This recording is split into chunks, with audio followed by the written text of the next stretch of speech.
Here are all the details for Artemis III.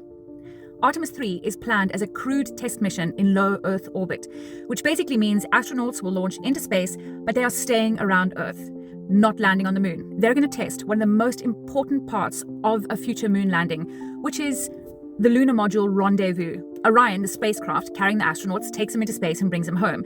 But Orion doesn't land on the moon. For that, NASA needs a separate lunar lander. So Artemis III is going to test whether Orion can meet up with the lander in space, connect to it safely, test the systems, separate again, and come home. NASA calls this the rendezvous and the docking, which is a very fancy way of saying, can two spacecraft find each other, line up, plug into each other while flying around the Earth? Because if they can't do that safely around Earth, NASA's not going to want to find that out later when they're around the moon. Step 1, launch.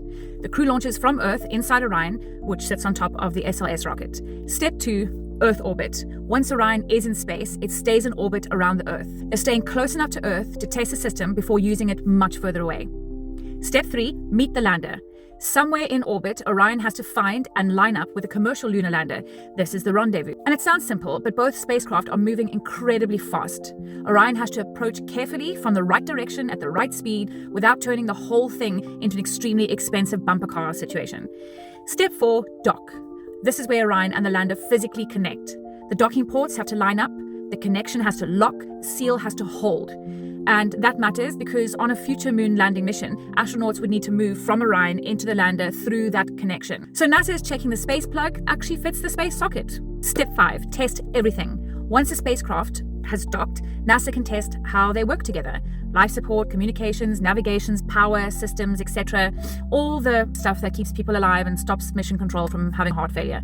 This is the bit where NASA checks, can Orion and the lander talk to each other? Can they operate together? Can they stay stable?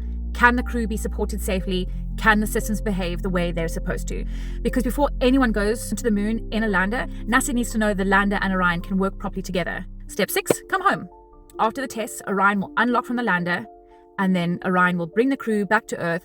The return part will look very familiar to what we saw with Artemis II, re-entry, parachute, splashdown.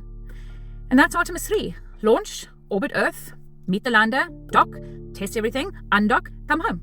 True story. Okay, bye.